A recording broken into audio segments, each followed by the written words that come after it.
folks at home, how you doing tonight? Welcome to Ike Live, the first ever Fireside Chat. We've got a great show in store for you tonight. Very, very, very special in-studio guest, Ike DiPalma. We're going to be speaking with him one-on-one, getting up close and personal. Let me tell you the concept first of this Fireside Chat before we get into it. For all the Ike Live fans that are used to the big shows, the theatrics, the games, the costumes, we're getting away from that and we're stripping down in the Fireside Chats. It's going to be a more personalized, it's going to be more one-on-one, and it's going to be a great chance for you guys to get to know the guests that sit in the chair. And my guest tonight, I mentioned before, Ike DiPalma. Greg, how you doing? Good, man. Thanks for having me. Thanks for being the guinea pig for show one. Yeah, thanks. I can't guarantee anything that will or won't happen tonight. Anything that has to do with Brian Stockel, I understand. I know exactly how it is. Okay. All right. Speaking of Brian Stockel, even though this is a stripped-down show, we still do have an amazing staff here tonight pushing buttons. Of course, Brian the Carpenter. Yo. How you doing tonight, Brian? Stripping down, buddy. Strip it down? We're stripping down. Okay. It's sitting next to Brian, the one and only Rich, a.k.a. Riz, a.k.a. Rizzo, in the house. What's up, Riz? What's going on? We also have Zach, the intern, here somewhere. He might be tog fishing. I don't know where he went.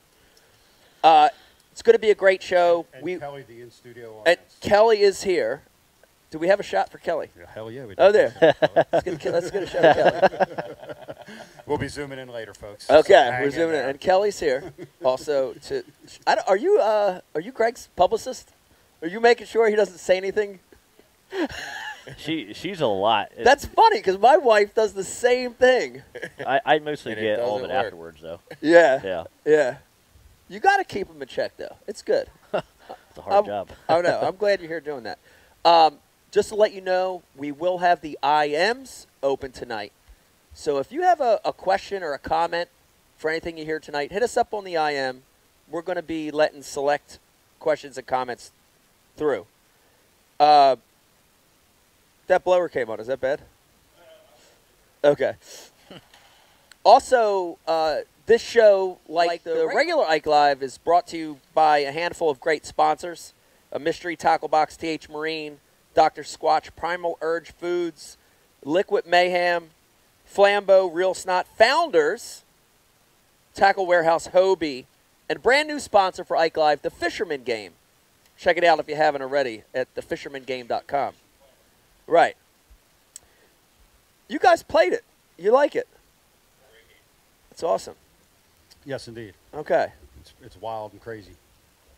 I like it. It's what you do when you can't get out there. Came out at the perfect time. It's winter. It's about to be, the whole world's going to be frozen. Right. So. It's what we should have been doing today instead of actually being on the Delaware in mid-30s and high wind. The thing about it, I appreciate the video game culture. Yeah. It's actually a big business now. Yeah. Like, I've seen these dudes are playing for millions. It may be bigger than bass fishing. Wow. I don't know. But never knew. But Greg, were you a video game kid? No, I was outside fishing. Yeah. That's what I was doing. Yeah. Yeah. It's interesting because, like, I remember all the, Atari, ColecoVision. It was the whole gamut through the years. Yeah, when I was coming up, Nintendo was strong. Nintendo. I never got a part of it.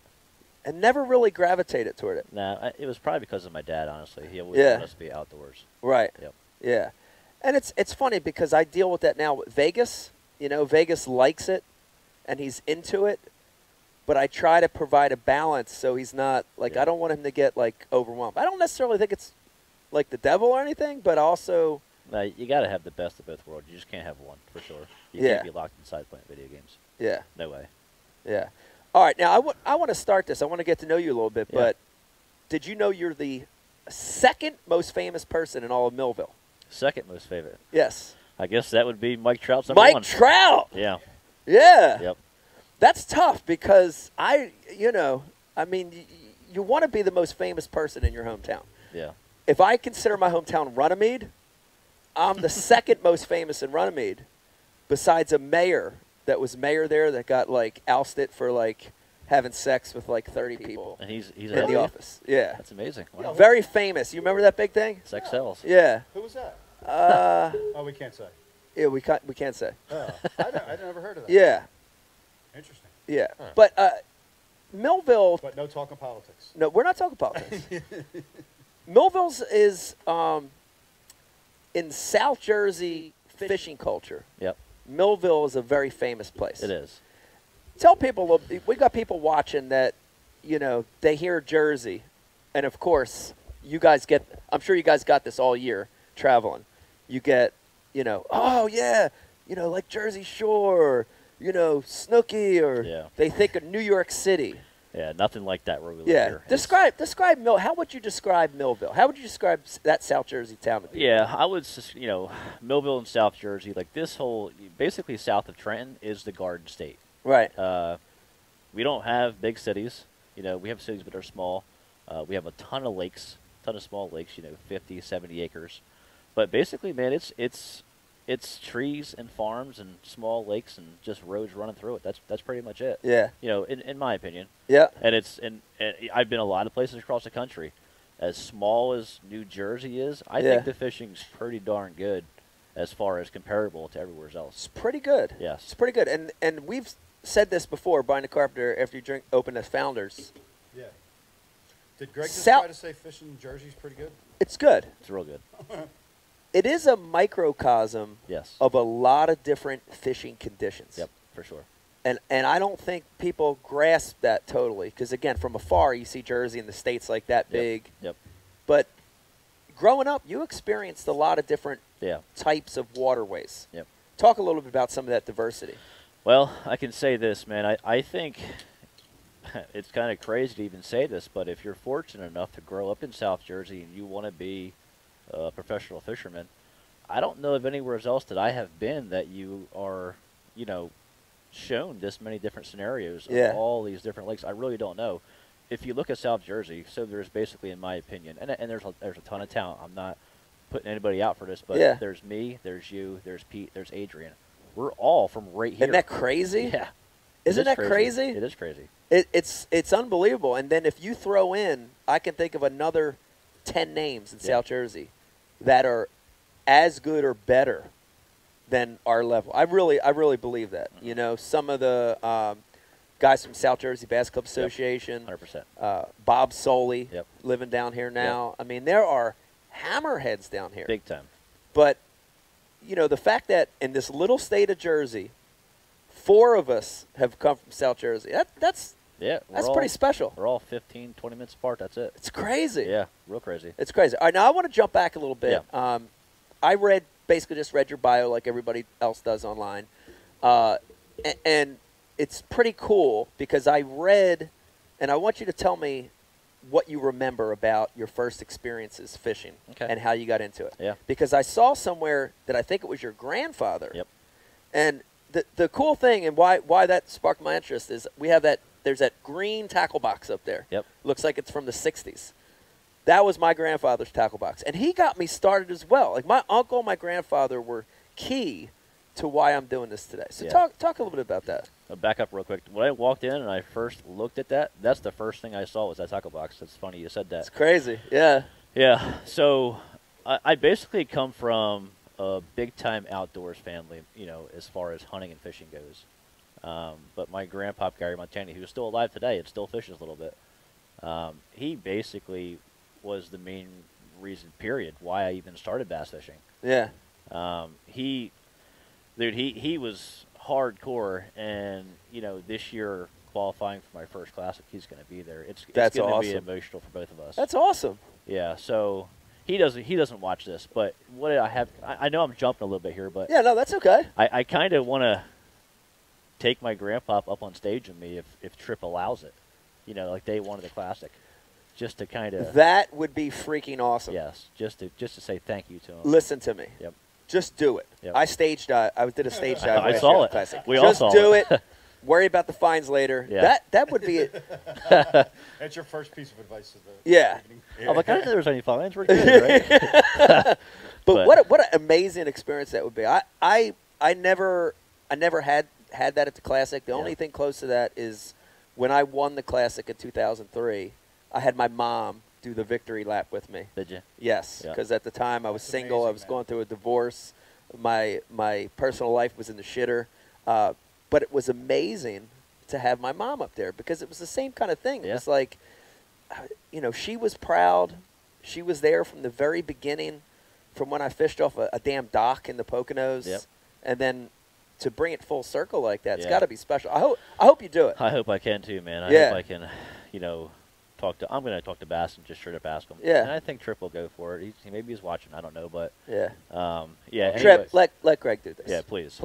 So, basically, man, he was the whole reason why I started bass fishing. Yeah. You know, with I started out fishing for perch and catfish. I was fortunate enough that when I grew up, we literally have a dock on the Morris River. So every day from home from school, where's Greg? He's out there in a rowboat, and he's tied up out there, and he's catching catfish. Every day. I never missed a day. Yeah. You know, going a little bit further ahead, when I was like 14, I think, so my father owns a construction company. And when I was 14, I always started working real early because my dad always told us, dude, you want something, go out there and get it. Yeah. For it. Yeah. So I worked one whole summer. I saved up $550. The next spring coming up, I bought my first John boat. Like, I bought it. Yeah. You know, working all summer because I wanted to have a boat. So. Do you remember the exact John boat? Yeah, I do. Oh, yeah. Was it a 12-foot, a 14-foot? It was a 1236 low. 1236. Yep. I know that boat. Yep. Yeah. So my dad helped me deck it out that spring coming into the following year. As soon as I got out of school for that summer, literally, I didn't miss a day. My dad brought me every day at 5 a.m., 5:30 in the morning to Union Lake, and he picked me up at 5 at 6 every night when he was done work. Wow. Every day I was there. And how old were you at this point? 15. 15. Yep. Dude, I love that. How about that, huh? That's so freaking hardcore. And, Yep. and there's people watching right now that are gasping. They're choking on their own spit that even at 15 that your dad would just let you go. Yeah, like I said, you know, we grew up on the Morris River. Yeah. Like, there was a million times to where, you know, I can remember back, man, when I was like 5 and 6, I was driving my dad's Garvey. You know, I was just young, just driving it. He let, go ahead, boy, go ahead, do it. Just go ahead and go.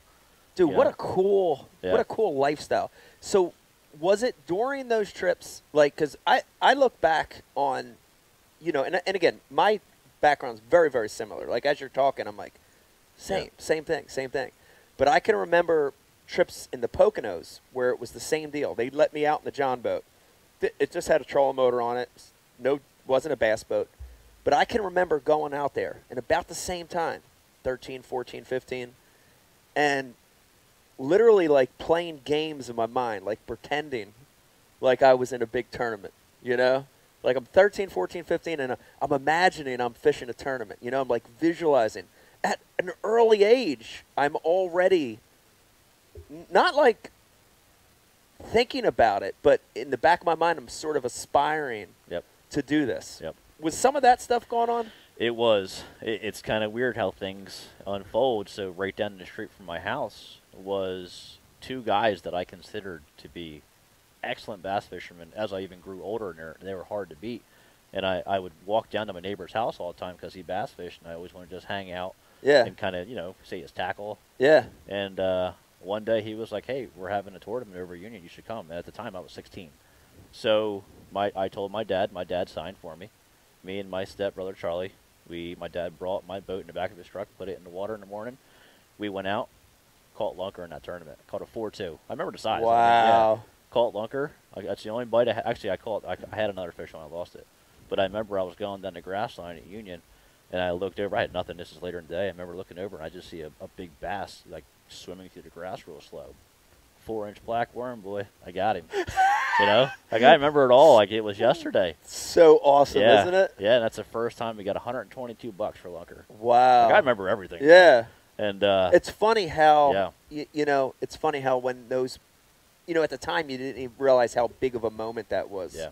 But looking back on it now, you see how big of a moment that was. Yeah. That 4.2 yeah. may have changed your life. And it did. Yeah. It did. And I can remember the fight, dude. I thought I had a tuna fish on, dude. It was pulling. I was like, oh, my God. It's and then awesome. we got it in the boat, put it in the live well. We were looking at each other like my stepbrother Charlie kept popping the door to look at it because it was so big. You know? Yeah. And then we cast a check, and that was the time where I realized that I was like, wow, you can actually make a little bit of money doing this. You know, at that age, that was a ton of money. Yeah. You know? Yeah. So, first experience at Union, you catch this big fish. Yep. You start to get the bug even more. Oh, big time. What happens next? I want you to talk a little bit about, because I know we've run into each other in the last 10 years, long time. 15 years, Yep.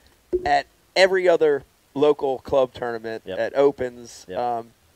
Talk about now, you got that spark. Then what's next? Upgrade to a 1436. Oh, wow! That's right. 2 feet. Yeah, I got my license. I got my first truck. I got a small little 86 Ford Ranger. Yeah. Upgraded my John boat, and it was game on, man. I was freaking right out of high school driving every day. Me and my buddy Brad, we would beat the lakes I literally did not miss a day. Yeah. And when I started working full time, I fished after work more than I worked. You know, I was probably doing 45 hours of fishing after work. Oh my in a whole week, you know? Yeah. I just never, everything I've ever done in my life has come down to just hard work. Yeah. You know, just going out there and doing it. And I like that. Yeah. I like that. I won't, Brian the Carpenter, I won't get us in trouble. Yes. I won't throw any names out there of other young, pros out there. But I love the guys that have that they didn't come from money. Yep. They weren't given anything. They worked from day one to get where they're at. I love that. 100%. I think it makes you a more well-rounded angler, I know for a especially fact. over the long haul. I know for a fact it does. Yeah. Yep. That's awesome. Yep. It builds a work ethic in you. It does build a work ethic. And for the guys that are built, born with a head start, monetarily, I still think they need a pretty high level of discipline and work ethic themselves. They just had an easier start at it. Yeah. Yeah. It just speeds their process, but it's going to plateau a lot faster. Yeah. You know. Yeah. Now I want to stop for a second and talk about the South Jersey club culture. Oh yeah. Because it's a big thing. We've had this discussion on these shows before, and it's funny because we get people IM and calling in. They're like, man, we don't have this at home in our state. We don't. They have big state tournaments and stuff like that, but there's something special going on down here in South Jersey when it comes to this club scene. Yeah, it's so we basically have a thing called the association, to where every club that's a paying club that pays their dues is a part of this association, and it basically organizes every club that we have down here, so there's no double ups of tournaments on the weekends. It's really organized, and it's really ran really well. Yeah. It just if people came here and saw how our fishing was, where our lakes are tiny and you have a ton of boats. Like, if you can win day in and day out in South Jersey, you got something special. Yeah. Period. Yeah, because tough. they can be tough conditions. Yes, they can be very tough. Yeah, a lot of boats, these winter leagues. Yep. Everybody on the lake's in the community. Whether you want to be or not. They're all part of the community. They're all You can see what everyone is throwing. But I really, I know, I really, I look back at some of the key moments for me learning. Yeah. And the Federation provided a lot. Now the Nation. Yep. The Redmans, now the BFLs did. The Invitationals, now the Opens did for sure. But when I think of, like, key strategy moments, like decision making, like, fishing all that stuff where it's the mental side, dude, I think I learned more from fishing these South Jersey tournaments than anything else. 100%, because when I travel now, I'm applying what I learned here everywhere else. Do you find yourself out there now at the Elites and you see a scenario and you can relate it to a tournament you've had in South Jersey? It's probably the most common question I get from guys is, how do you know where to start practicing at? I don't ever lock to an area. I'm not saying it's bad. If that's the way you do it, that's the way you do it. I get in the boat, I drive, either I'm graphing something or I physically see something. Yeah. And it's getting to the point now, I just know they're going to be there. Like, it's getting to that. Like, I can't wait to hit my prime because I'm scared of how scary it's going to be. I'm not talking big-headed. That's how I feel about it. That's good. I put all this time into this. Yeah. you know, if Brian the carpenter, he does carpentry work, obviously. You know, See. Brian can walk into a job and be like, all right, man, it's going to take this, and Yeah. this to do. It's the same with fishing. You just learn and you see Yeah. it all. You know? And you're developing that confidence. Yes. You know, still. Yep. You know, you've Every got day. a giant long career ahead of you. Yeah. So that's the scary part. You know, I feel like in our sport, from the mental aspect, you can keep getting better. Yeah. You can keep learning more. Real quick, do you want to shout out your old fishing club in South Jersey? Do you have a club that you used to fish for? Yeah, so I was with Tidewater Bassers. Tidewater Bassers. Ever. Yeah. Then they actually had this rule where if you didn't fish 50% of the tournaments through the whole entire season, then they kind of pushed you aside because there was a huge waiting list of guys Right. to get in. Right. And I was at that time, my career started to go fishing the opens.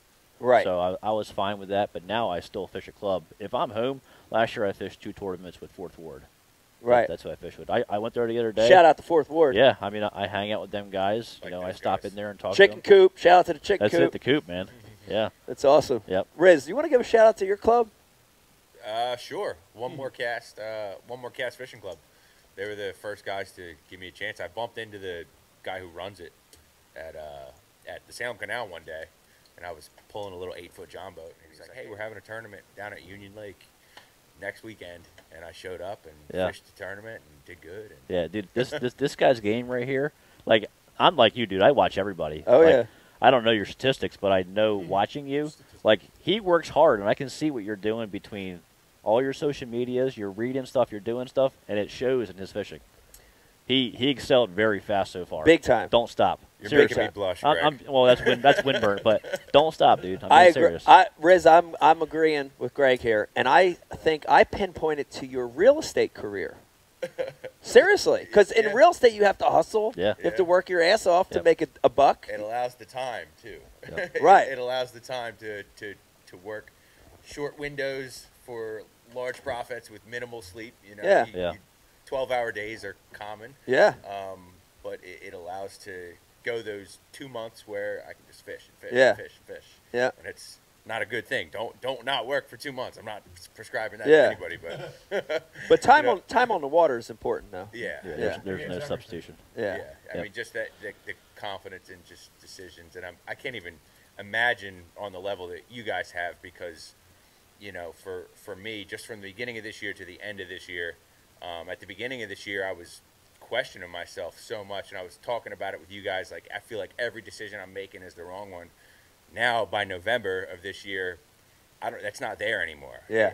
I'm just making decisions and Yep. going. That's exactly and what you it said. Seems like Yeah, it you get that seems like confidence. I'm getting the bites. The execution has to, get changed a little bit. Yeah. But, so yeah. Yeah. So. That's good. Brian, you want to shout out your old bass club? Top Rod, baby. Top Rod Bassmasters. Yeah, we started it together. It's awesome. So the clubs have been important Yeah, to both of us, to Yeah. all of us. Yeah. And the great thing about it is they still are. yeah, they really are. Truly are. It's funny when I tell people I fish winter leagues and these local club events. I get the weirdest comments like, "Why?" and "Do they let you in there? Aren't they mad?" But dude, it's great because I fish these events. We fished one today. You fished Davis Mill Yeah, last week. last weekend. Yep. They love us there. They accept us because I feel like we're part of the family. Part of the family. Yeah.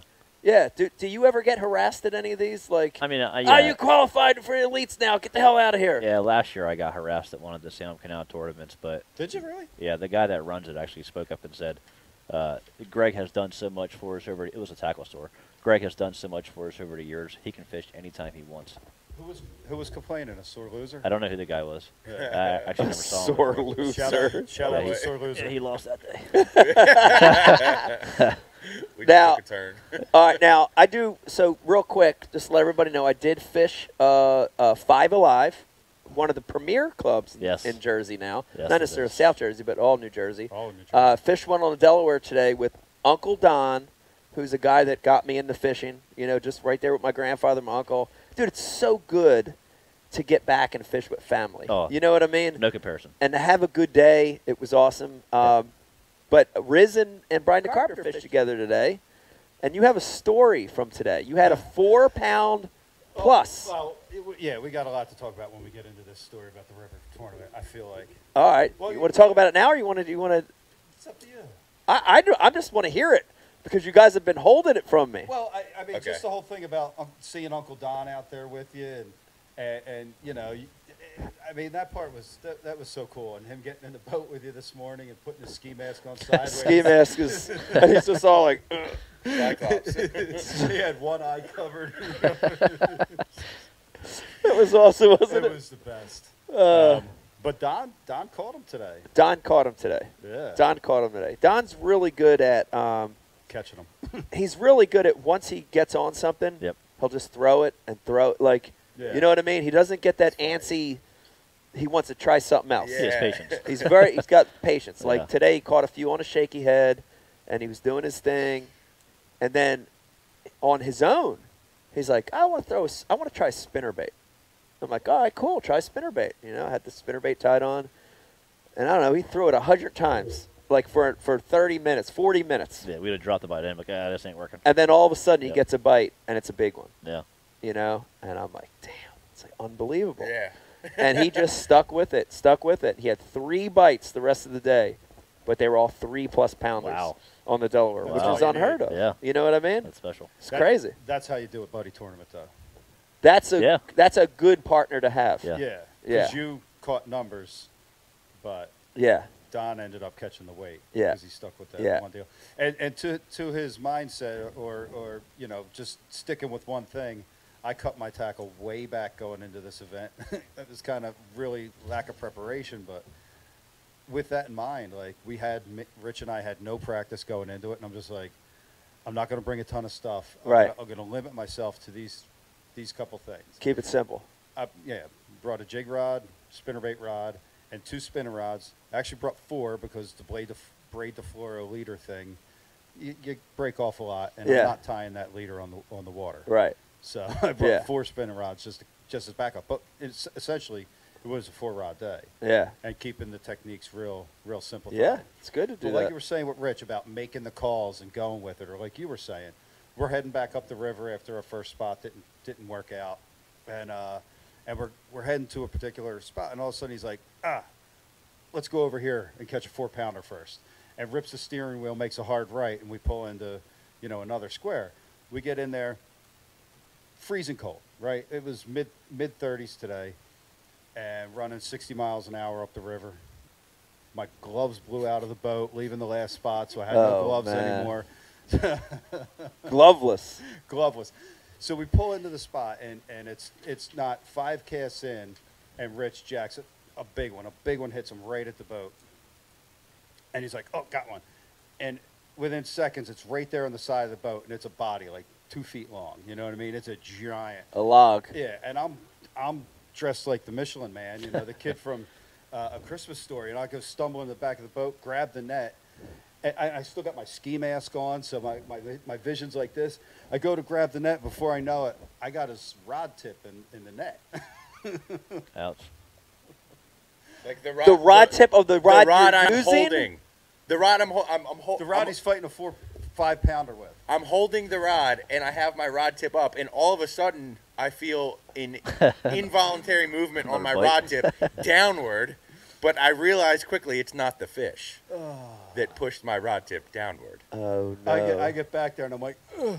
I got the rods all hung up, and I'm like, oh my God. So I'm scrambling to get the Oh, the my rod out goodness. of his eyes, and he's like, just scoop it. And I'm like, one strand away with numb fingers that aren't working.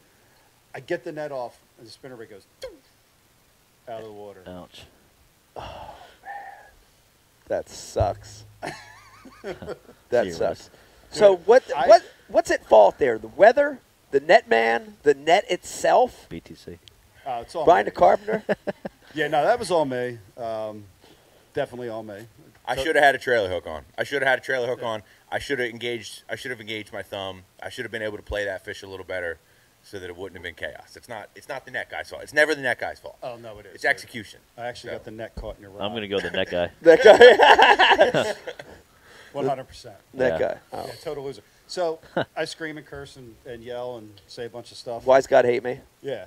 I walk up to the front of the boat, grab my rod that I dropped 5 minutes ago, and I got, £1.5 on it. Just sitting there. Oh, my Dead gosh. stick in a Ned rig, yeah. At least you got something. Yeah. Wow. consolation prize. Yeah, Yeah. it was like a 4-pound difference. Yeah. Whatever. Trade you this pound-and-a-halfer for the 4.5 pounder. I think it was at least 4.5. But Today probably would have been a good day to go in Derby with the wind. you think? Yeah, Is that what you would have done? Derby or Raccoon. I don't know that one, but where'd you go, Mike? I fished Derby. I fished Derby today. Yeah.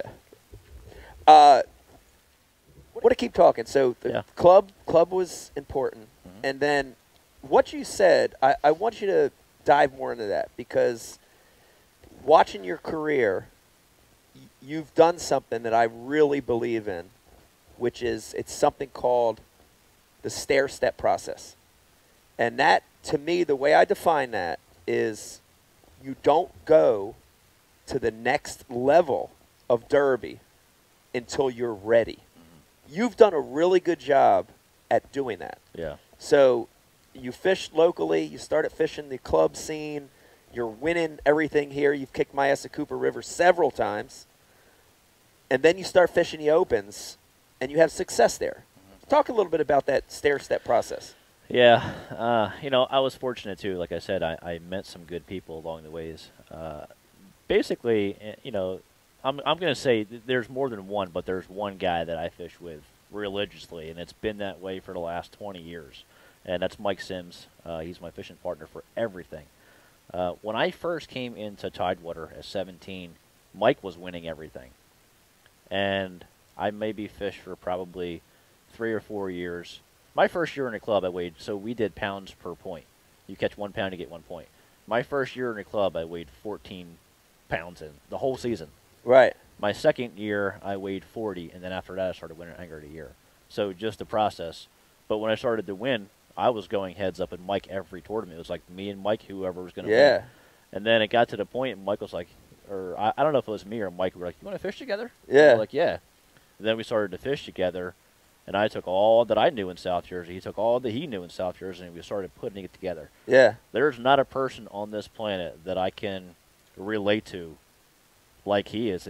Dude, we fish so much together, it's like at the same time we both look at each other and like, let's go to the tree or something. Like something. We both think. You gel with him dude, perfectly. It's unbelievable. Yeah. It's stupid. In buddy tournaments, that's so important. Yes. To have somebody you gel with. Yes, you know? it's everything. I think the good relationship, so any of you guys are coming up, try to find a guy that you're going to stick with. And if you can't work together well, if you argue in the water, no good. Right. No good at all. Right. You're going to lose. Anyway, so, I came up, I did club level, started doing some higher buddy tournaments, USA Bass In, that kind of stuff. From there, I went to New Jersey Bass Nation, or whatever it was back then, just the Fed Nation. Yeah. And I did well, and then from there, I decided, you know what, I'm going to try the Bassmaster Opens. Yeah.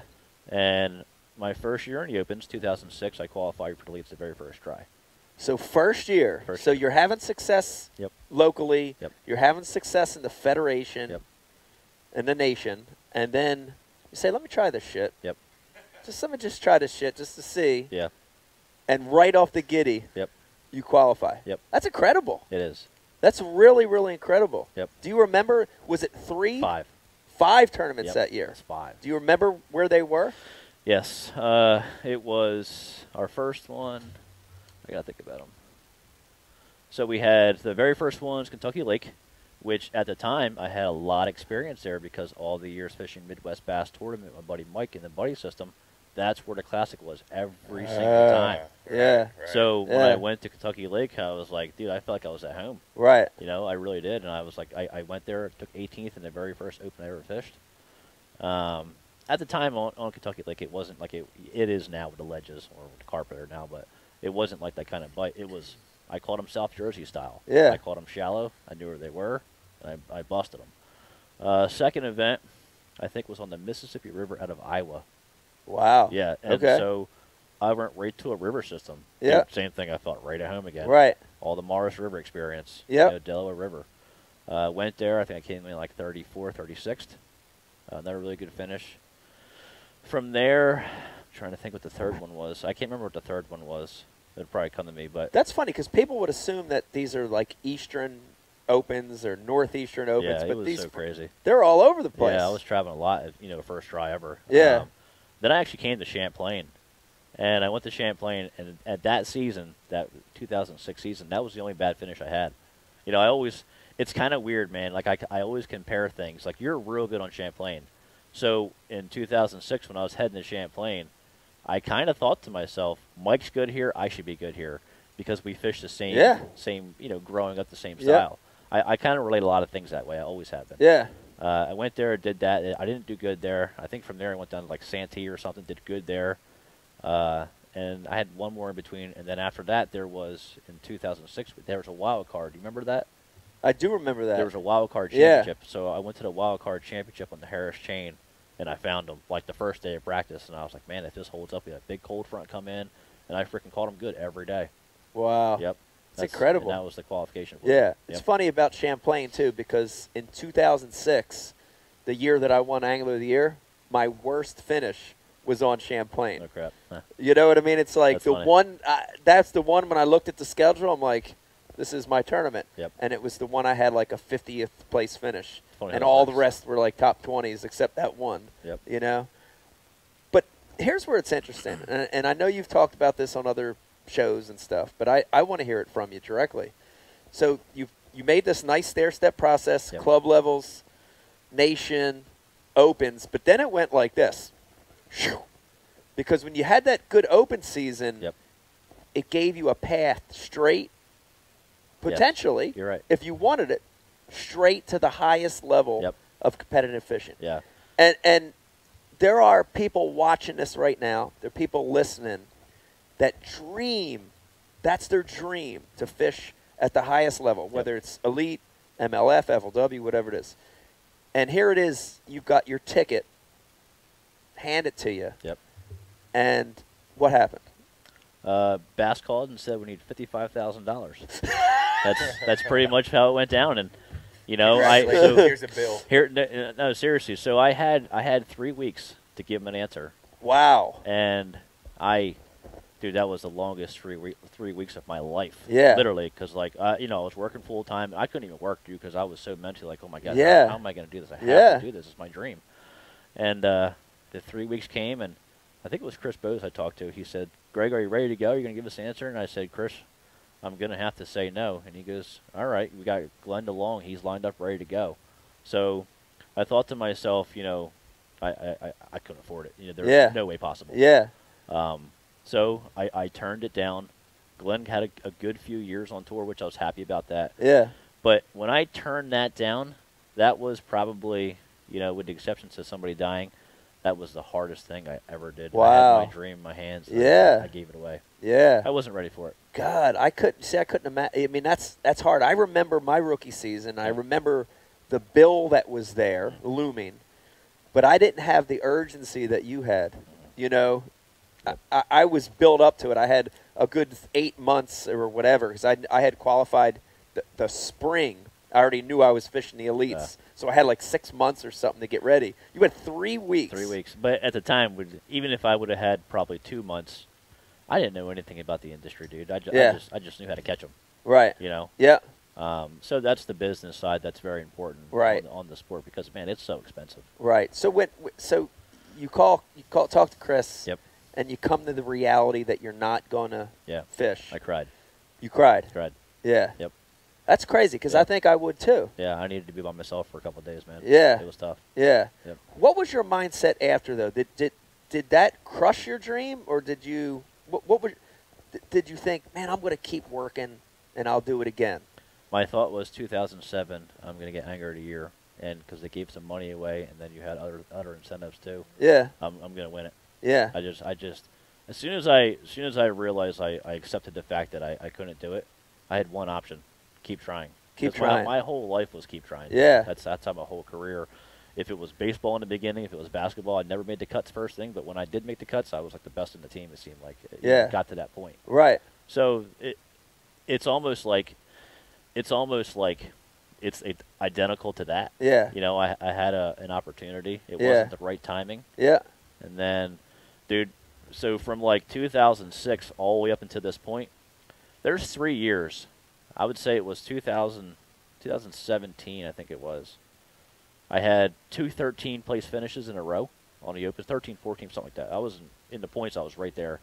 came down to Champlain again, the last regular season tournament. And I go to Champlain.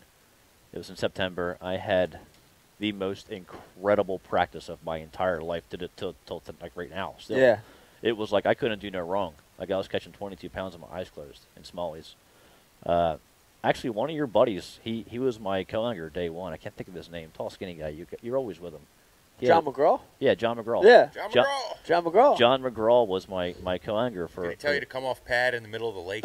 No, John got in my boat and said, "Thank God I got a good pair for this tournament." That's exactly what he said. And my thoughts were like, "Oh God, what's going to happen now?" Yeah. You know? Yeah. So I go to my smallmouth, and I in my eyeballs, what I saw, I lost 23 pounds of fish through the course of the day. Oh my God. And it was like maybe 21 was leaving that tournament the first day, but points wise, man, I was in like 120th place after that first day because I lost all them fish. I only weighed in like 12 pounds or something. Right. But not only that, I lost the elite invite, you know, because there was no catching up on Champlain. Right. After one bad day. Yeah. So it's funny. So basically, from that tournament on, there was like 3 years, maybe like 15, 16, 17 or whatever, where it literally came down to the last event in the points. And all 3 years in a row, it was one fish lost at the last event that kept me out of the Elite Series. Wow. Yep. That's incredible. It is incredible. You want to talk about heartbreaking? I mean, it's a heartbreaker. Yeah. But as much as it hurt, yeah, I know. You know, declining that invitation, it hurt. Yep. Clearly. Yep. Next couple years, missing it by a fish. Yep. You know, the what ifs. Yep. You know. I know that a lot. Yep. I mean, they haunt me. I still have a lot that haunt me to this day. But now that you're in the elites, and we're going to talk about that in the second segment, but now that you're here, in hindsight, do you feel like you're glad all that happened? Yes. I said to her the other day, I said, the biggest thing is basically, and this is a Steve Jobs quote. I'm not making this up. He always said, you can't connect the dots looking forward, only back. Right. Now, looking back at all of it, I would not want it to happen any other way. Yeah. You know? Yeah. Because from 2006 to 2018, what I learned, Yeah. now that I can apply, back then I wasn't ready. Even if I had the money, I wasn't ready. Yeah. I was not ready. I didn't even use a graph back then. I went shallow fishing. That's all I did. Right. You know, went Yep. John Cox on. John Cox style. Yeah. Yeah. But, man, I just wasn't ready. And for me, you know, not having the money, all that time in between allowed me to make relationships. Right. You know. Right. So you were learning the everything. other side of the sport, the Everything. business side of it. Yes. Yep. Yeah. You know, dude, I'm fortunate because, and their friends of the show too, I met Mike and George Accord. Yep. Susquehanna. Shout out Susquehanna. Yeah. And, dude, them guys have been such a huge part of my career. Yeah. I got questions. I don't care if it's anything. I call Mike and George, man. I'm like, yeah, what would you guys do in this? Yeah. You know, this scenario. Yeah, and they're veterans in the industry. Very, very Yeah. good at it. Yep. They know everybody. Yeah. They know every scenario. George has been to the Classic twice. Yeah. Mike's won a boat before. I mean, Yeah. the guys can fish. Guys can fish, And and they know the ins and outs of the business side of it really well too. 100%. Yeah. Yep. And that's where I'm fortunate. Yeah. Yep.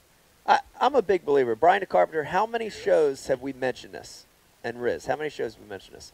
That things happen the way they happen, it's sort of meant to be. And it sucks. Like getting the net stuck in Like top getting of the net, rod. like that, right? Like that's Clearly a losing shitty experience. Second Yep. place in Lunker was meant to be for us. But Well, something, you're going to look back on it 2 years from now, and something there. It's going to be a lesson. I don't know about this scenario, but in this No, there scenario. will be. There absolutely will be. There's Yeah. always a lesson to be learned from. Yeah. 40-degree water. Trailer hook. Trailer hooks, managing the, you know, it's. Yeah. Yeah. I'm a big believer in that. Yeah. And it's meant to be. You know, something's meant to be. It happens the way it's supposed to happen. There's so many scenarios, like, to back up a little bit, and probably nobody knows this but me, but at the time when I first met Mike and George, I was with a bait company. I'm not saying any names, but I was with a bait company, and the bait company and SFT kind of had a little bit of a falling out. Yeah. And I wasn't with Susquehanna at all, but I got an offer from Mike and George to come be a part of their pro staff. And the bait company told me it's me or them. Wow. So at the time, I was already with the bait company, and I'm all about. The bait company said it's us or Susquehanna? Yes. Wow. Yes. Damn. Yep. That's ruthless. It was very ruthless. It was just about money, man. Yeah. And it's SFT did nothing wrong. So Right. at the time, I thought to myself, well, I've been with this bait company now for 3 years. You know, what do I do? And I thought about it, and I selfishly thought, well, long-term, SFT is probably a better choice. Yeah. And, man, that's one of the best decisions I ever made. Yeah. And a small decision, Yeah, you know. yeah. But it came out to be now. It's a huge decision. Yeah. You know, because SFT has been very supportive for me. Yeah. You know, just with everything. Yeah. You got a But- great resume right now. You've got Yeah. Riot Baits, Yep. AFCO, Yep. working with Hummingbird, Yep. Yep. Bass University. Yes. Yeah. I don't know. Was I supposed to say Out of the that? bag. Yeah, I don't think Have we anybody announced it yet? Yeah, nobody knows that one I yet. think we just did. Yeah. We just did. Yep. Pete's going to be so mad. Yeah, my phone's ringing right now from Justin Kimball. That was the press release. Oh, sorry. Well, I might as well do the rest right now while we're on We that real might quick. as well. So this year I partnered with the Bass University. Yes. We're going to do some stuff together this year. It's going to be pretty fun. It's awesome. It's Yeah. exciting. Yeah. One more. You're going to like this one, Flambeau. Ah! Yeah. Another Right. company we work Yeah. with. Great guys. That's yeah, awesome. and I did sign nationally with Hummingbird and Minn Kota. That's So, awesome. Yeah, I'm very excited about that That's great. Well, Bass University is happy to have you. I mean, Yeah. you're a great instructor. You're a great speaker. So Thank it's you'll be a great representative. Good. Now, the one thing I want to jump back and talk about, and it's an important piece of your career. It's an important piece of how you perform, and it's an important piece of your life. Is your better half, Yes. Kelly over Kelly here. Davila. Yeah. Yeah, Kelly's sitting watching, being very quiet. Yeah. But jump me into this story on Yep. how you guys met and how things have progressed. As all this that we talked about was Yeah. happening, Yep. tell me a little bit about how your relationship falls into that. Well, let me backtrack a little bit. Kelly's 9 years younger than me, so that's great. Yeah, way younger. Yo. Yeah, that's up. Hey now. Get in there, Greg. Kelly at one point was best friends with Mike Trout. She went to school together, same birthday, same everything. Oh, wow. Yeah, so I guess she has the best of both worlds, I guess. But two You know the kids, two most famous people in Millville. one personally. Kelly, everybody. But man, yeah, dude, like you see so many guys on tour with their wives that travel with them and all that stuff. Yeah. If I had to go into, man, she is why I'm where I am today. Yeah. As far as it probably took 2-3 years of our first part of our relationship to get to the level that we're at now. Yeah. As far as she's always been supportive. Yeah. She's never once said don't fish. Yeah. Like she kind of knew it from the get. Dude, if I have a bad tournament, you know the deal. Bad tournament, bad day. She ain't never not put me up. She's like, dude, you got this. Yeah. You ain't got to worry about nothing. Yeah. When it comes to writing emails and I'm on the road, she never even questions it. Yeah. She just does it. Yeah. It's so important. Yep. Your family support. Yep. And especially your spouse, your Yep. girlfriend, your better half. Dude, Yep. that I don't think people understand how important that is No. at this level. Yep. It's everything almost, man. It truly is with sponsorship-wise. And if you need a writer, that's your writer. She always wanted to kind of do it in life. Really? Yeah. We do need a writer for Ike Live because Brian the Carpenter normally writes all of our press release stuff. Yeah. And it's like, the Ike Live in We actually had Fireside misspelled tonight for the first 45 minutes of the show. We So- did. You left it. Fireside. Right. Yeah, so she's got a way with words. When she writes stuff, man, I'm Yeah. like, how the hell did you even think of that? Wow, that's Yeah. awesome. Kelly actually supervises South Jersey Gas 3 divisions right now. She's also going to college right now. Nice. Yes. Wow. So she's doing good, I man. got some rental college. You going to Rowan? No. Where? Oh, okay. Yeah.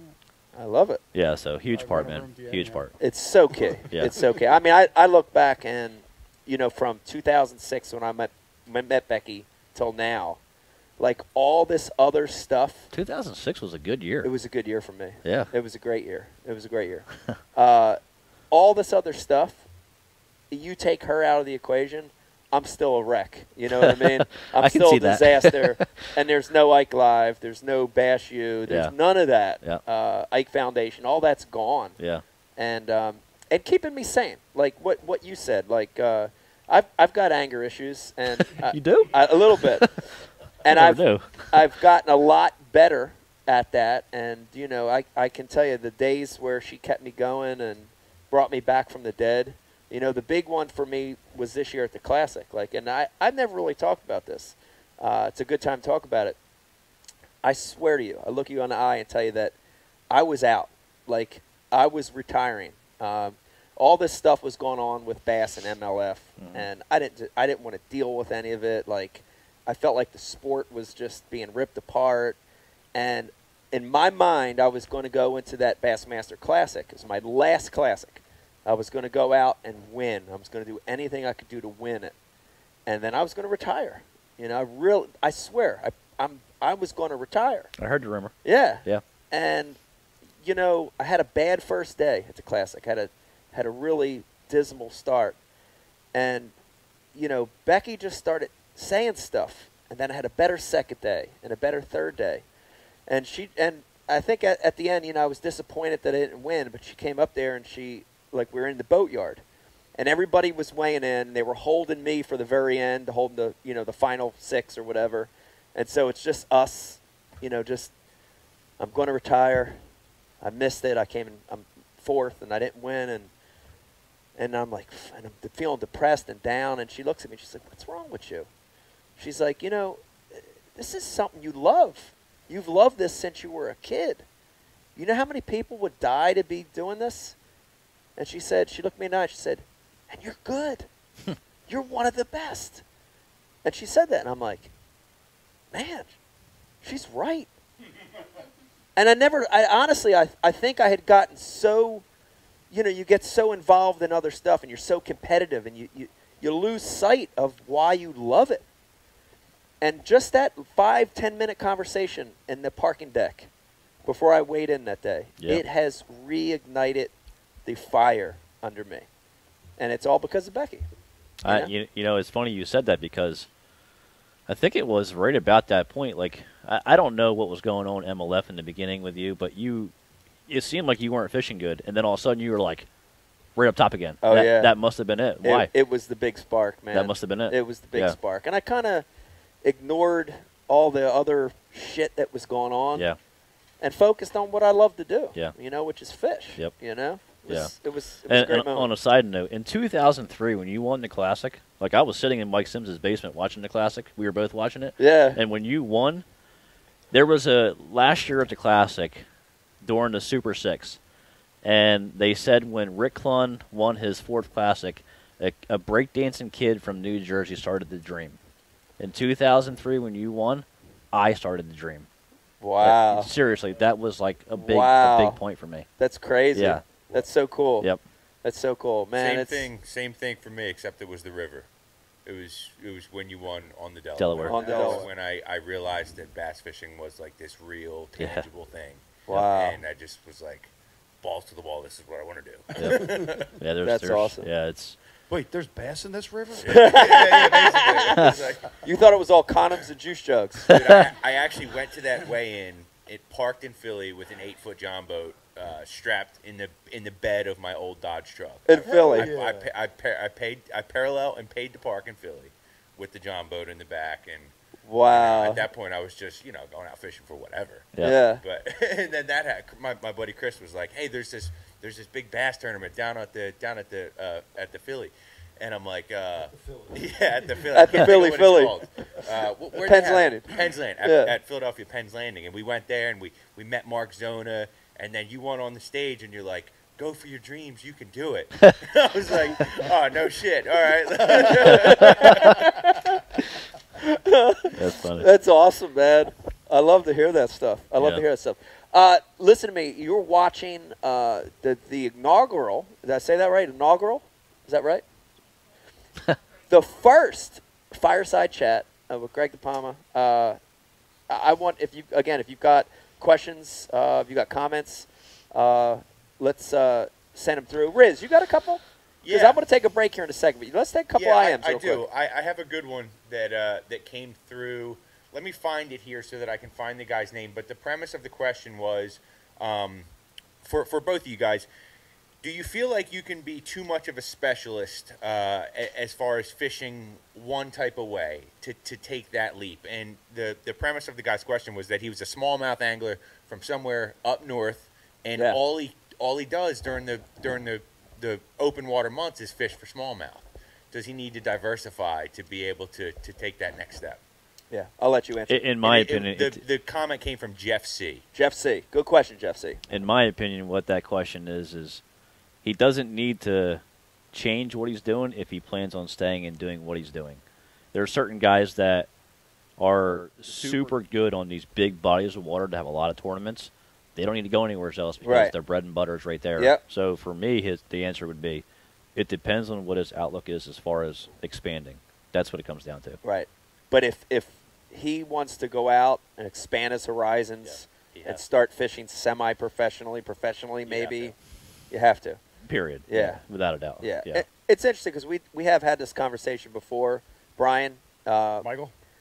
That back when we were, Brian the Carpenter and I were, doing that same thing that you were doing at the club level, It was like every year we would sort of find a new bait. You remember those years? Hell yeah. It was so cool. Yep. And it was funny because we got in our heads, it was almost more important to master and learn that bait than anything else. Same here. And I remember doing it with like plastic worm, split shotting, then the old school wacky rig. The Jersey rig. The Jersey rig. Yeah. Floating worm, jig. I remember, I didn't know jigs were only good for casting off, And then I remember, like, about the same time, we're like, this jig, it's catching, the magazine, it's catching big fish. Jig and pig. And then we'd commit ourselves. Like, Alloway was one of the first lakes we committed ourselves to a jig. Oh, yeah. Yeah. But what we were doing back then is, like, we were expanding our horizons. We didn't, at the time, we didn't know. We just were into this process of learning this puzzle. Yeah. But I look back on that stuff, and that made me such an amazing fisherman. And then with Top Rod, too. Like, I can remember we scheduled our events, and we would go out of our way to fish clear water, dirty water, current, acidic, cedar stuff. Yeah. Stuff in central Jersey, a few up north, try to see it all. And that was another one of the things I look back on. I'm like, damn, I was training. Yep. I was training myself for this. And we talked about it. We shared. We shared it. That was the difference between that was what our club was predicated on. Yeah, my club was not. Mine Learning. was Cutthroat. Cutthroat, yeah. Yeah, really a lot were Cutthroat. Yeah, it was to them, that was their Bassmaster Elite series. Right. They wanted to win day in and day out. Yeah. So they were pretty quiet. Yeah. But information was tough to come by back in our day. It was. So that's how we learned. We taught each other. Yeah, there was no internet. There was no we were all web. fooled into building your career. Exactly. Building you into who you are Yeah. The today. best guy in the world. That's right. No, but it's good. The guys you We were your competed tackle dummies. at that level Yeah. make you a good fisherman. Oh, my God. I'm telling you, man, like, when I got in that club and I saw how good them guys were, I Yeah. was blown away. Yeah. Seriously, Yeah. I was blown away. Yeah, the guys that we had a core group of guys that were really, really talented. Same here. There's probably Br- 10 guys. Brian the Carpenter, Dave Brodzik, Chris Delfonso, He's Crazy good. Chris. Yep. He's crazy, but He's good. Facts. he's fucking really good. Yeah, always catches them. Yeah, and I mean we had a crew of guys that could catch him. You forgot John. John McGraw, of course. Yeah. Yeah, Yeah. And Steve Pellegrino. and Steve Pellegrino, the lost member. Dude, at one point, Brian, maybe you were there. You weren't there. I came out to a Top Rod meeting. What? Yeah, because I was getting into the club. I started winning. I wanted to fish more club tournaments. So I came to a Top Rod meeting, and I don't remember who was even there. I don't think I was in the club at that point. You must not have been. I couldn't tell you what year it was, dude. Yeah, It was so long I ago. bought a house and I got busy, and Yeah. the Flyers got swept by Detroit in the Stanley Cup Finals, and then I remember leaving the club right after that. So And whatever he year was that busy. He was busy spray painting bodies on his hardwood floors. Yeah. Whatever you do. Yeah, I came out to that club to try to get in the club because I wanted to fish against you. That's awesome. Yeah. Wow. Yeah. That's cool. I was hungry, man. I wanted to win, beat everybody. That's how I did. Always thought that's how I've always Yeah. fished. Yeah. You know. Yeah. I wonder, Centaur, another local hammer, Mike Yeah. Centaur, he was in Top Rod. Yes, he was. I wonder how much being in that club helped him become who he is. You know what I mean? Or as Centaur's good as- the other guy that I fish with around here. I've learned a ton from Mike. Mike's good. Mike's Very good. good. You Yeah. know, Yep. Speaking of Top Rod, one of my good buddies, Connor Cahill, he actually Yep. just won the Five Alive AOY and won their classic, but he started off Top Rod. And Did he? Yeah, he started off top rod, Wow. you know, fishing against Centaur and all.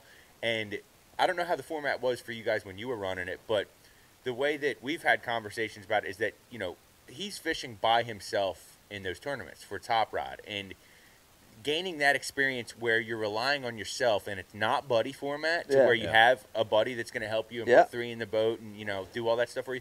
Having that experience fishing solo, it's so different. You know, having to rely on yourself rather than a buddy format. And he credits Top Rod to that. And it's like he's like a generation after all you guys. Right. So that's awesome. We did it both ways. When we did were in two there. a month. We had 2 a month. One was an invitational, we called it, right? Which was one man per boat. You fished in your boat, and then the other one was a buddy. A buddy. Yeah. So we did it. That's right. We did it both ways. Riz, you got any more questions? We're going to take a break here in a second. You got any more come through? Yeah, Greg, at what point did you know that it was time for you to make the transition to the next level?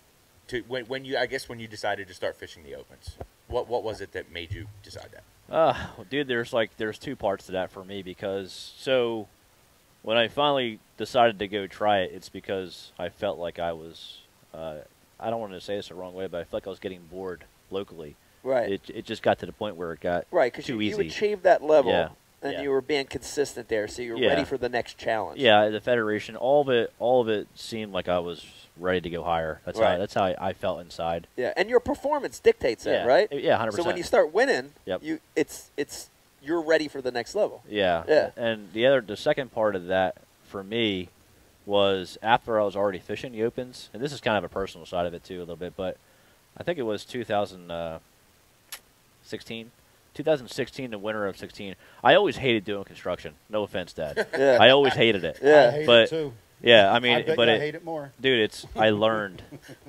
so much, like, in life with the guys I worked with, and then just the trade itself. But it was like maybe 2016, I think it was. For some odd reason, that winter, I decided to go get a captain's license. And I never wanted to be a full-time guide. That was never it's never wanted to do. But in 2017, I went to my dad and I said I quit. I just flat out cold turkey quit. Wow. Working. And I didn't have the money to sustain myself. Yeah. But I had the confidence to go out and start a guide service. Yeah. And I started a guide service. And I credit Pete to this a lot, too, because Pete helped me a lot. Yeah. Pete got me a lot of trips that year. That year, financially, was probably the hardest year of my life because I had some sponsored dollars from, like, SFT and Riot, but that just got me kind of almost by in the opens. But everything else I had to pay for through guide trips. Right. And literally just stop working and hop into a guide service. It's not an easy thing to do. It's not. Thank God for Facebook, because without Facebook, I never would have survived. Right. As far as, promoting.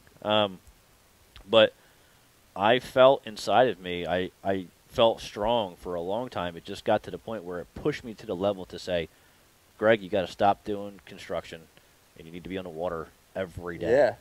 So that's you made a point in your mind to commit. Yes. You made full commitment. Yes. And I think that's the second side of what I'm saying. It takes that level of commitment nowadays to compete with these guys. All in, And even though 2017 was the hardest year of my life financially, 2018 turned out good. The guys' service took off big time. And then here we are, 2019. Yeah. Totally different scenario, way different. Like, everything's going good. Yeah. I'm happy. Yeah. I'm not stressed out. Yeah. Unbelievable. Okay, so we're going to take a break. I want to leave it there. Yeah, one more question just came in. Yeah, hit me. Rich, what was the last house you sold? Last month in Brooklyn. It's probably the last one you're probably going to sell, right? Why? No. Hearing all this talk. It better not. No, I'm going for it, man. Yeah. No, it is tempting, but I'll see you bring one. need a few more. You're going to make Riz quit his job. No. Dude, I you know what? I'm not trying to tell anybody to do what I did. Don't take my path. But if you feel inside, I never had a plan B. It was always fish the elites. Yeah. And I just got to the point where I was like, dude, you got to do this. Yeah. Don't be scared. You got to dominate. You got to dominate locally, though. I recognize that and not doing it. So. Yeah. Trailer Yep. Yeah. Yeah, trailer hooks. trail Yes. hooks. Listen, if you're watching right now, hang in there with us. We're going to take a little bit of a break. When we come back, part 2, we're going to be talking to Greg now about the transition from local, nation, opens to now the elites. Yes. This is your dream come true now. And phenomenal first year, phenomenal rookie You season. got a good story for that too. Yeah, we're going to be talking about that. Hang in there with us. When we come back, more Ike Live Fireside Chat. Like, you good, man? You know we're doing a video right now, right? I'm about to go down there and tackle that dude. Hey! Hey there, official world. What's shaking, fat cat dude, and coming at you? Listen, let's talk about something very important. And I'm not talking about Jack and Jaws ripping lips, 2455 and Big Belly Kelly out of a brush pile. I found Primal Urge Foods. Ladies and gentlemen, what Primal Urge Foods is, it is a monthly meat stick box. Every month you get a box of meat sticks to your door. Retail is probably, I don't know, $30, $40, $14.95 a month. Now you can pick many different varieties. You can pick a surprise box. You get a little bit of this, you get a little bit of that. You get some 24.55 and 5 to 4. No, we don't like antibiotics. No antibiotics. And these right here, completely eagle free. Now the gas stations meat sticks you buy probably have eagle in them, they have rhinoceros in them, but we are Americans. America! We're not eating bald eagles in our meat sticks. Guaranteed, none of these meat sticks have bald eagle in them. That is the #1 reason to buy these meat sticks. You want to get granddaddy a gift? Hey, you're dating a girl. Ooh, she fine as muscadine wine. And you want to warm up her hair. I'm getting excited talking about women. I forget what it's. Primal Urge, $14.95 a month. Monthly meat box subscription. It could be called a box of meat sticks. You just do like I do, and every month the box shows up, and I don't know what's going to be in it, but they're all delicious. The meat right there. That is, I tell you what, that's something good right there. It's girthy. It's Fat Cat Newton, Primal Urge Foods. Please, Ike Live is the code, guys. Ike Live. Ike Live is the code. Okay. Primal Urge Foods. Ike Live is the code. It gets you $5 off a box. Okay. 4.5-inch drop shot worm, Bama bug.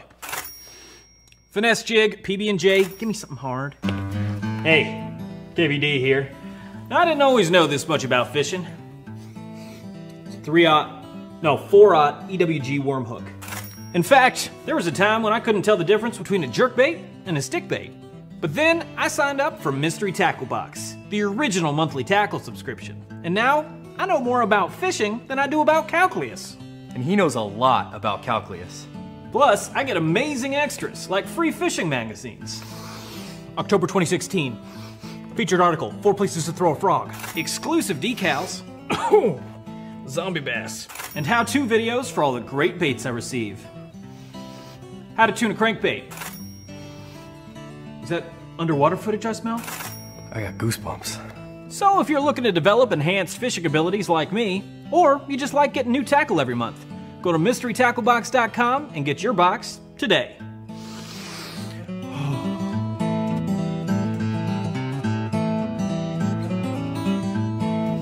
Ooh, live minnows. Is it lunchtime already? Nature's candy. Oh. Is he in my pocket? Hey everybody, Mike Iconelli here. I love fishing this time of the year. It's cold, it's winter, it's snowing. But if you want to prevent the buildup of ice, use Real Snot. Every time I'm fishing this time of the year, I put a couple squirts on all my guides, especially the tip, before I start casting. Try that tip when you're fishing under these cold conditions, and you're going to catch more fish. See you later. There's a special place in our hearts for the tools of the trade. They're what we prep for a good day on the water. They're what we clean after a good day in the field. Flambeau's patented Z-Rust technology protects the gear of today from rust and corrosion. Z-Rust, for the performance of tomorrow. Preserve, perform, repeat.